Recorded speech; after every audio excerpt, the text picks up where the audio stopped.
شكرا جزيلا لحضرتك دكتور عفيفي for your elegant lecture, and we will shift to the session 8 and we will invite respected chairpersons, Professor Mohammed Ainaba, Professor Sharif Farouk, Professor Sameh Ghali, Professor Shireen Abu Bakr to start session 8.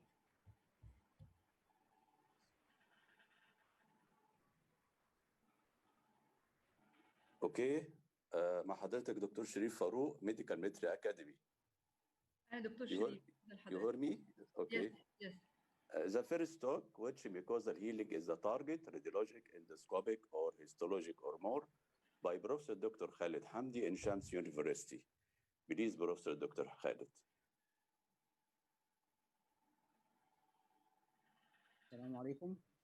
عليكم السلام. مش عارف السلايدز واضحه بالنسبه لحضراتكم ولا لا؟ لا لسه ما ظهرتش سلايد. مفيش حاجه ظهرت لسه.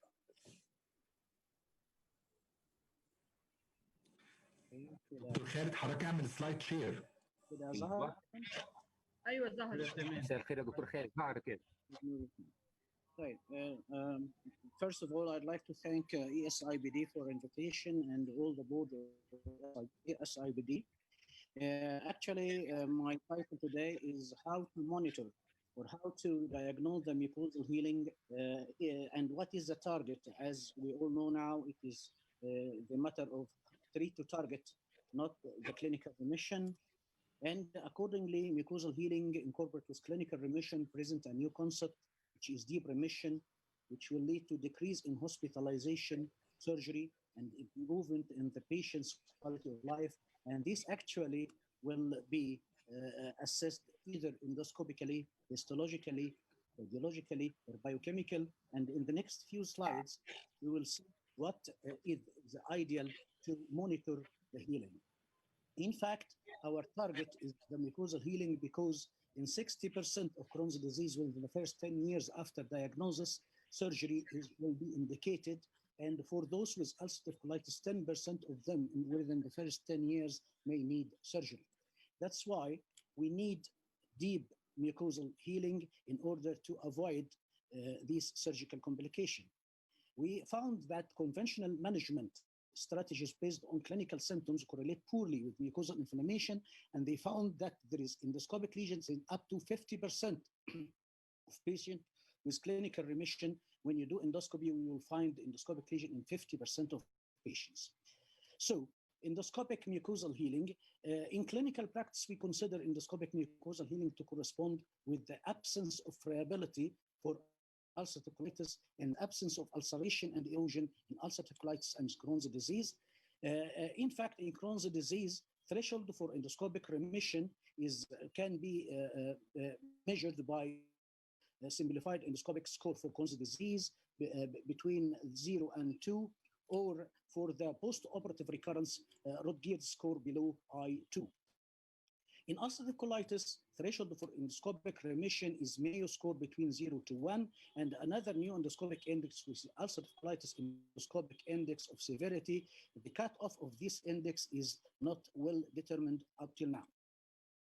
These are the scores, as you see, and every one of them can define mucosal healing according to the score. In CDI index below 4, and in CSCD below 2, Mayo score from 0 to 1, and the ulcerative colitis endoscopic index is the cutoff is undetermined.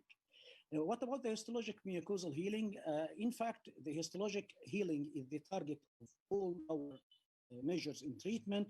However, if you have persistent histologic disease, you have increased risk of hospitalization, colectomy, relapse, and colorectal neoplasia. The Nancy Index of histological healing has 5 grades of the disease activity from 0 to 5. It is on the presence of mucosal ulceration, neutrophils in lamina propria, presence of lymphocytes or plasmacytes, or eosinophil in lamina propria, and the grade 0 correspond to the absence of significant histologic disease. And these pictures can show you the 5 grades of the Nancy Index for the histological healing. In Crohn's disease activity, the histologic healing is not a target because you know that there is skip areas in Crohn's disease, and sometimes the topography of the disease, including sample error, So we are not considering histological evaluation of Crohn's disease as a target. What about the evaluation methods? Endoscopy remains the gold standard in order to evaluate the activity of the disease and treatment response. In fact, light endoscopy can detect mucosal healing, but it is not in a great percent. Chroma endoscopy and confocal laser endomicroscopy have also been evaluated, as we will see. The endoscopy remains an invasive procedure up till now, so another category of tools of monitoring are now evaluated, like fecal calprotectin, video capsule, ultrasound, and fecal biomarkers. If we are going now to discuss different modality, the chromoendoscopy, actually chromoendoscopy requiring a dye like indigo carmine or methionine blue, or virtual chromoendoscopy like NPI, iScan, or FICE or Fuji. These can detect mucosal healing in a percentage, and actually they can be used to monitor mucosal healing more than the light microscopy.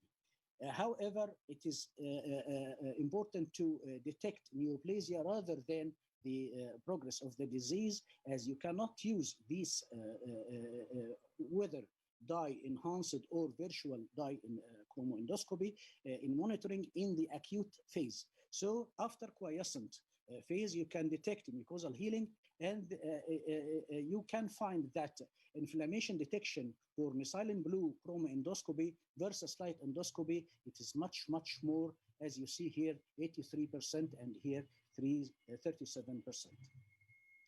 Electronic virtual chromoendoscopy, it is easy to use and could be useful in assessing inflammation in patients with IBD. And they define mucosal healing by decreased microvascular density in colonic biopsy, and that appear normal with white light endoscopy.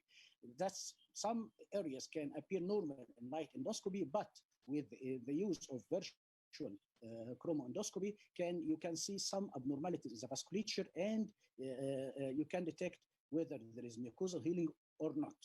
So mucosal healing was defined as normal capillary vascular pattern with white light microscopy, and with NPI, milder irregular capillary vascular pattern. As you see here in the left, quiescent stage, and in the middle, moderate to moderate and severe ulcerative colitis. And if you are going to another study, you will find that they define mucosal healing as intact mucosa with regularly distributed spits. A more recent study compared white endoscopy with iScan. They are measuring mild inflammatory changes described as decreased vascular pattern, moderate as absent of vascular pattern, and severe as ulceration. Mucosal healing defined as intact mucosa with a normal aspect of vascular pattern. The iScan pictures, as you see here, the quiescent with mucosal healing, mild and severe one. Detection of inflammation with iScan is 92% versus 49% of white light endoscopy. Another Picasso score was proposed for chromoendoscopy score in ulcerative colitis, and they can detect the mucosal architecture and the vascular architecture pattern, and they put a score for detection of the mucosal healing, whether quiescent or moderate or severe. And according to this score, as you see, and for sake of time, I'll not go in details, they can classify the progress of the disease, and they can see that no mucosal defect can be detected as mucosal healing with Picasso score. The more recent endomicroscopy and endocytoscopy can detect actually like as if you are taking a biopsy. This method has shown significant agreement with conventional histology, and the inflamed activity can be detected by confocal laser endoscopy even when the mucosa appeared normal. As you see here to the left, this is a normal mucosa in the histology and the confocal, and to the left, this is a distorted crypts and lymphocytes in the confocal endomicroscopy. Inflammation is therefore characterized by the modification in crypt architecture microvascularization anomalies, and infiltration of the lamina propria with fluorescein leakage. And this is very important, as this can define the mucosal healing by the absence of the leakage of the fluorescein. All of these are pictured of the confocal leather endoscopy. As you see here, this is the normal mucosa in A, and this is the normal crypts, and this is the infiltrated crypts with abnormal vasculature in the confocal laser endoscopy. And you can see here very well that in ulcerative colitis, there is infiltration with inflammatory cells with new vascular formation and abnormal vascular structure in the as if you are taking a biopsy. Again, this is abnormal vessels by arrows, white arrows here in the ulcerative colitis patient.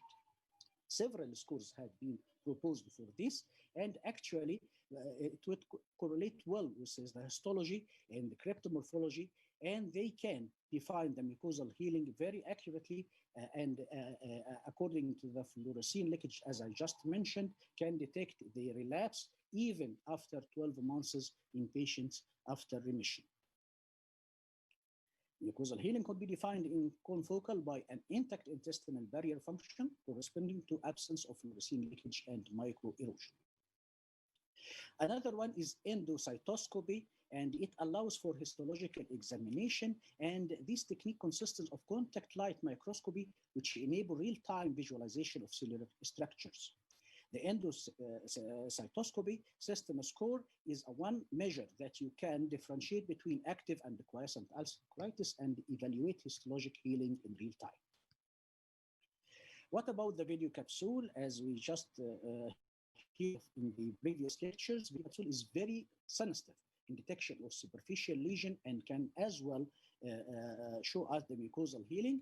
But actually the limitation, as you all know, that if there is suspected structure, it is important to avoid the use of capsule endoscopy. Several scores are given to detect the mucosal healing. The most important is the Louis score, and this score is depending on the parameter of villus appearance, ulceration, and stenosis, and the defined Louis score below 135 indicate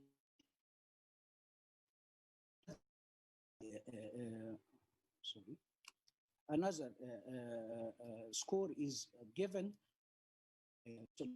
is the capsule endoscopy CAI to simplify the evaluation of jejunal and ileal segment and limiting the structure, and defined by a CDI score of below 3.8 indicate mucosal healing. However, there is no gold standard for the definition of mucosal healing and further evaluate. These are the example of the score. In ulcerative colitis, the capsule endoscopy is not recommended for the healing of the disease. Now, what about the ultrasound? Actually, the ultrasound has eventually a very important role in diagnosis and to monitor the process. Please share the slide. I'm sorry? Please share the slide. Don't share the slide. It's not shared. Okay. Actually, most probably that you passed the time, and that's why centrally they cut the sharing. Maybe. Okay. I think I'm still within the time. However, I have few slides more. The ultrasound is now I'm sorry. The slides is okay now? Okay. Yes, it's okay now. Okay, just the ultrasound, and this ultrasound can detect the mucosal healing and the wall thickening, and accordingly, the Doppler ultrasound can detect the and to monitor disease by ultrasound is the real-time elastography, which can detect the inflammation overlying a fibrotic structure, and the contrast-enhancing intestinal ultrasound, which is accurate than intestinal ultrasound. It is operator-dependent, and it needs a very clever endosonorist to give us data about the mucosal healing. I'll ensure this in the next few slides. The MRE, it is very important in detection of the mucosal healing, and changes associated with the present inflammation include thickness and T2 hyper intensity, mesenteric congestion, ulcers, and constant enhancement. And based on these, there's several scores that detect the mucosal healing, as you see here. And the MRE in conjunction with the ultrasound can detect mucosal healing very accurately. Finally, the biomarkers, CRP is one of the efficient markers of the detection of remission. However, it can be normal in some patients with active disease. The fecal calprotectin is very important in monitoring the disease, and a cutoff of 250 in ulcerative remission. And in Crohn's disease, sometimes isolated ileal disease, as we just heard from Dr. Maha yesterday, can not give a high fecal calprotectin rather than the colonic. That's why fecal calprotectin alone cannot be dependent upon in monitoring the disease. Finally, I want to say that the advantage and disadvantage of each method, that in colonoscopy may be a gold standard, but still it is invasive and limited small bowel assessment. Balloon assisted is still invasive, low accessibility, high invasiveness. Capsule endoscopy, a limitation that retention of the capsule. CT enterography, exposure. MRE, lesser exposure, but limited in the structure inflammation versus fibrotic structure formation. Ultrasound, less invasive, but it is operator dependent. That's why, in conclusion, it is very important to know that depending on the pathology and topography, standard endoscopy should be complemented with other techniques. A combination of these techniques would allow us to better definition of mucosal healing and thus integrate global remission with clinical and virological remission. And thank you.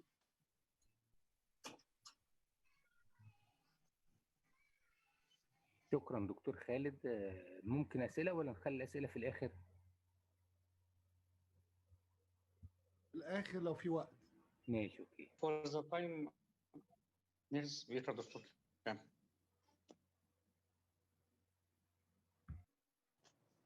For the time, next speaker, Dr. Kamel. ايوه دكتور كامل سمعنا؟ سامع. شير سكرين اهو. محمد انا معاك. اهلا، ازيك دكتور محمد، عامل ايه؟ الحمد لله.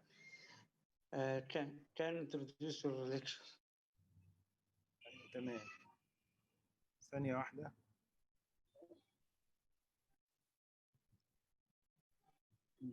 هعمل شير اهو بس just seconds. شيرد ولا لسه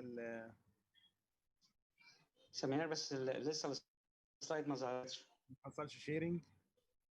ما حصلش شيرنج لسه. كده حصل ولا لا؟ لا لسه برضه. في مشكلة ولا لا اعتقد.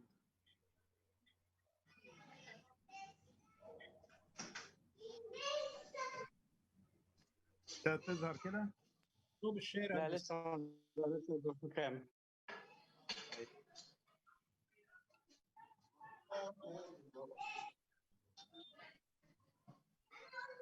شيرد كده ولا لسه؟ كده شيرد. اتفضل يا بيه.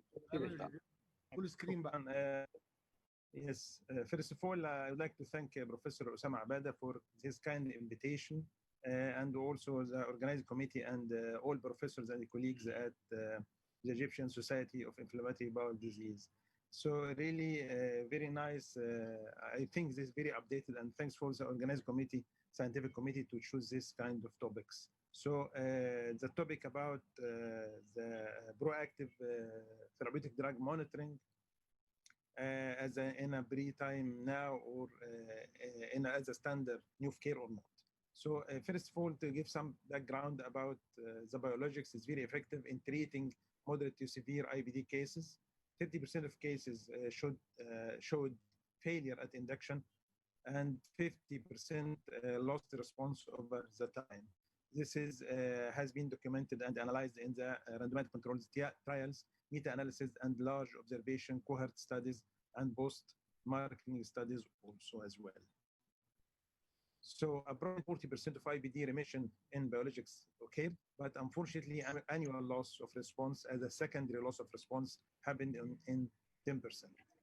So most likely the obvious cause of this kind of failure is inadequate drug concentrations or developing drug autoantibodies. This is because of individual variations in pharmacodynamics and pharmacokinetics. So therapeutic drug monitoring is currently emerging as a new standard of care for optimizing anti-TNF. مازن خش هنا مازن حبيبي. While reactive type of the therapeutic drug monitoring, which we usually do it in our practice and we well known to all of us, over the standard treatment in the form of standardization of dose optimization regimen at treatment failure is reasonably well documented and now considered part of the guidelines by American Gastroenterology Association. So preliminary data suggesting what is speaking about today, the proactive type of therapeutic drug monitoring and dosing to a therapeutic drug concentration is associated with improved long-term outcome. So first of all, we give some brief definitions about this kind of monitoring. So therapeutic drug monitoring is a monitoring serum concentration of TNF antagonist in patients receiving these drugs as a treatment for IBD. This is either after patient loss of response in case of failure, which is called reactive type of drug monitoring, or in case of clinical remission, in which the drug is titrated to the target concentration in spite of the control of symptoms and signs. This is called the proactive drug monitoring, which is our topic today. So aiming for what? We are looking for those kind of monitoring. So reactive drug monitoring is we are aiming for directing drug intensification to change to another TNF or another class when failure of treatment happened. While proactive type of medication, in case of controlling, while our patient is maintained completely controlled symptomatically, and also could be endoscopically. So we need to adjust the drug intensity, whether if subtherapeutic, you need to increase the dose, or supratherapeutic, you need to cut down some of your dose. This is aiming for what? For avoid drug failure and cost effectiveness as well. So in the literature, you can find some association studies because this is a proactive type of monitoring. I think the scientists speaking about that just a few years ago, not before 2016. So serum maintenance infliximab concentration threshold associated with objective therapeutic outcome in infectious disease in this kind of associated studies is part of this associated studies, which all of those are retrospective study actually, and mostly about Crohn's disease. Some of them are about asaphas, but finally they reach the same conclusions. So some of those make an endpoint or a follow-up of laboratory test, others for endoscopic remission, and you can find the improvement of outcome when using the proactive type. So finding of this associated studies conclude that trough concentration adapted infliximab treatment showed that infliximab proactive therapeutic drug monitoring was associated with less undetectable drug concentration and replace compared with clinically based dosing. This means what? All of us, while following our patients, we find that everything is okay and fine, but actually they found some subtherapeutic levels of medications. Right. So the conclusion of those studies was proactive therapeutic drug monitoring of infliximab was associated with less treatment failure, need for IBD related, the need for IBD related surgery or hospitalization also, the risk of antibodies to infliximab, and the serious infusion reactions compared with reactive testing alone. So it does mean that the proactive assessment is much better than the that what's called therapeutic drug monitoring reactively. So it's a very important study. It is a multicentral, but again, it's a retrospective study. If you look here to this diagram, you will find it is around 250 cases. Crohn's disease, most of them was Crohn's disease, and also it's a retrospective study, but you find statistically the log rank and the pre-slow type of differentiation of significance of this study. The red arrow is for proactive, while the blue one is for reactive. If you look at the right-hand corner, you will find no much difference between log rank and the pre-slow. So the pre-slow, briefly, is a kind of a statistical difference, which is not so powerful, same like log rank, because it does used early in the studies. So because this studies as a retrospective study, so the authors took part of this patient. You can find that 9 cases in the right-hand corner and 21 cases only. So we can use a pre-slow study because it is used in yearly. So if you find them significance, they will go for further in the study for more collection of the data. But if you find it not significant, you will abort the data. So the data was significantly good in both types of statistics. So on the left-hand corner, you will find more cases included in the study, and the significance becoming more high with the long rank study, which is the more powerful, and it doesn't ignore many items, or no items has been ignored by the log rank, but some items that can be ignored because they're very slow. So finally, collectively, you will find better and much significance between the reactive testing alone and the proactive testing alone. So again, also when comparing IBD-related surgery and hospitalization between reactive and the proactive, you will find the proactive significantly much important. So the conclusion for this retrospective multicentral study, therapeutic strategy of continued optimization was associated with greater drug persistence and fewer IBD-related hospitalization compared with reactive type, which is currently the standard of care. This actually happened. This was concluded in 2017. So, but the study limitation in this kind of retrospective, it is again the retrospective study. So selection bias could happen. So using different assays of monitoring the drug level is also another limitation of those study. Another view in the literature, 2 very large and well-designed randomized controlled trial independently failed to show benefits of the proactive therapeutic drug monitoring over clinically based dose adjustments. Again, this is in 2017. But fortunately, one of the authors, which is very important study, has been published in Inflammatory Bowel Disease Journal this year, 2020, in January. So it's a prospective study, well designed, 205 patients, both ulcerative colitis and Crohn's, divided into 2 groups. Proactive group, which is a prospective group, 56 patients, while non-therapeutic drug monitoring retrospective reference group, about 150. The proactive protocol follow up the patient over 2 years, and the test has been done before the 4th infusion of infliximab and every 2 infusions later on in the maintenance. So the importance of this kind of protocol, it does measure the drug in the induction phase as well as in the maintenance phase, which is very important because at the induction phase, the individual pharmacokinetic and pharmacodynamics is much more biased or much more hazards, fluctuating. So infliximab trough levels and the drug anti-drug antibody has been measured. So the target for this maintenance therapy, if subtherapeutic or supratherapeutic, to keep the infliximab between 3 and 7 for ulcerative colitis cases, and the infliximab between 5 and 10 for Crohn's disease. So the end point at 2 years, or if need for surgery or hospitalization activity for the patient or treatment discontinuation, whatever the cause, or at endoscopically mucosal healing after 2 years of follow-up. So the result was impressive.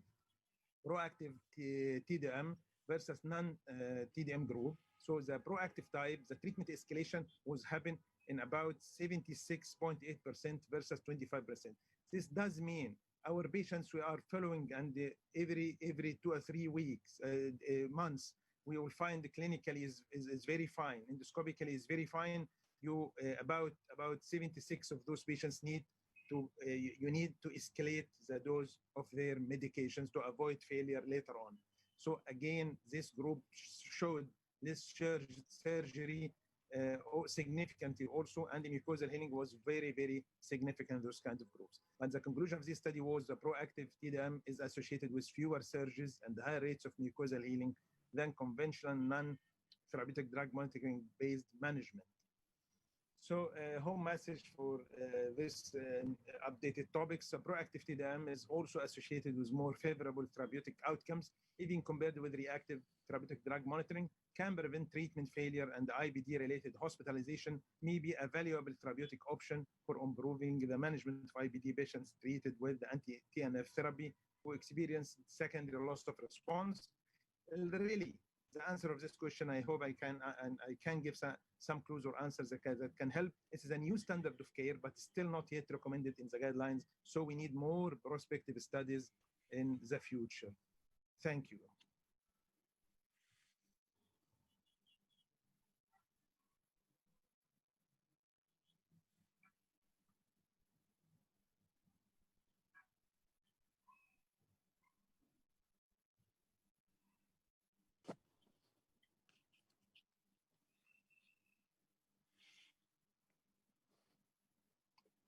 Shall we move on for the sake of time? Because I heard Dr. Osama Abada said that questions would be at the end of the session, yes?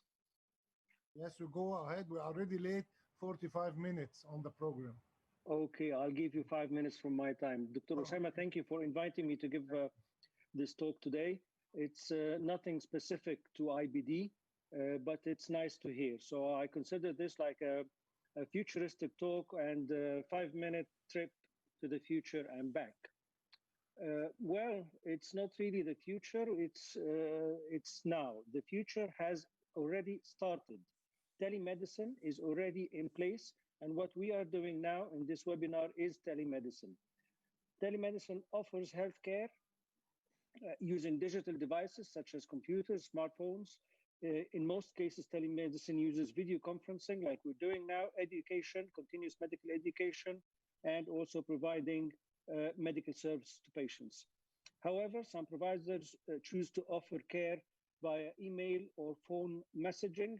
So we have lots and lots of means to apply telemedicine. We have video consultations, text consultations, phone, and most important of all really is the electronic medical records and the artificial intelligence devices which are coming in a gush, and we have to be ready for that. What's the scope of telemedicine? Telemedicine provides many kinds of medical care, such as mental health treatment, assessment of whether or not a patient needs physical checkup, write or renew prescriptions, remote monitoring patients post-operatively, remote monitoring patients with chronic illnesses, and some robotic surgeries and robotic interventions. And how is it beneficial? Telemedicine avoids long queues and waiting time, and that's a very important point. Time is money, and people are sick. It avoids unnecessary visits to the ER. Thus, optimization of healthcare expenditure and resources. Abolishing the chances of catching new illness from hospitals and clinics. Also, telemedicine offers patients and doctors have access to one another in a short period of time and as often as they need. Thus, actually, it improves the patient care and the patient-doctor relationship. It bridges healthcare by breaking boundaries across all country borders. Patients no longer need to commute or travel to see a highly specialized doctor, in most cases, that is. It allows for the option of being anonymous, and some patients really would appreciate this point. But also, what are the challenges for telemedicine today and tomorrow, and how to overcome them? Patient-doctor relations, and to overcome this, more consultations, more time together, and instant access when required would be a good solution. Another challenge is the need for hands-on checkup. Artificial intelligence can come in handy, and we will see this in the next slide. Familiarity of patients and doctors with technology adoption. It depends how old your doctor is or how ready he is. But to overcome this, practice and proper training on using the new softwares and the new devices is very important, both for the patients and for the doctors. Availability and cost, well, with a proper platform and scheduling, it becomes cost effective for both patients and doctors. And for this matter, many companies are opening now, offering telemedicine services. And we'll see an example of this. Artificial intelligence. The integration of AI solutions in healthcare greatly facilitates the application of telemedicine. With many technologies advancing in all fields, and specifically in healthcare, smart gadgets and medical devices have been invented, and they are mind-blowing. Some can track patients 24/7, as long as they are wearing them, such as smartwatches that can now detect blood pressure, heart rate, heartbeat, rhythm, and blood glucose levels. And guess what? This is already validated by the American Heart Association, the Apple iWatch, I mean. Other gadgets are available, and they can test patients' vitals with a simple intervention, and the doctor instantly gets the results. And here we can see an example of those gadgets. And just take a look at the Apple Watch we have here. It actually communicates with you. There is a message here on the watch that says, it looks like you've taken a hard fall. Call emergency. And if you don't answer, it will call the emergency. And we have another watch here with another message. Your heart has shown signs of an irregular rhythm, suggestive of atrial fibrillation. If you have not been diagnosed with atrial fibrillation, see a physician. So this is what I mean by artificial intelligent gadgets. We even have a bundle bag of gadgets.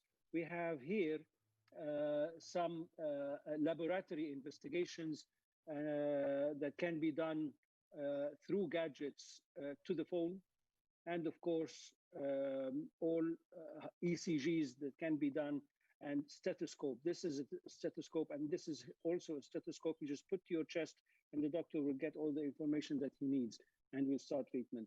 And in gastroenterology, of course, the capsule endoscopy is already a telemedicine, because as a capsule endoscopist myself, I don't need to see the patient. I only need to see the examination on a special software, and I can send my report later on. Lastly, we need some laws. We need some legislations. We need to organize telemedicine, how we do it, how it works. Developing a law in the parliament and enforcing it to better organize the use of telemedicine with regards to service providers' responsibilities has to be clear. Medical legal issues and list of penalties, specialties of medicine that can adopt telemedicine. I guess the syndicate here must step in and give us an idea, or some private organizations or non-governmental organizations like yourself. The need for the doctor to see the patient at least once. When and where can that be done? Certify medical professionals who are applicable to use telemedicine. So we need to certify certain doctors and certain centers to be telemedicine providers. Giving work permits to certified doctors, reaching the less privileged in rural areas. Patients can be computer illiterate. So we can do this via healthcare units, telemedicine stations in a minimal cost fashion. And this is just an example of two companies that gives you different platforms to use to catch up with telemedicine. Lastly, I would like to say that life after COVID-19 will never be the same as before. One can either lay back and watch or start learning the new norm to keep going on. And telemedicine is only one aspect. Thank you. Thank you, Dr. Hossein, for this elegant presentation. Dr. Osama, do we have time for any questions, or should we move to the next session for the sake of the time? Excellent. For the sake of time, we can move to the next section, please. Thank you. Thank you, professors.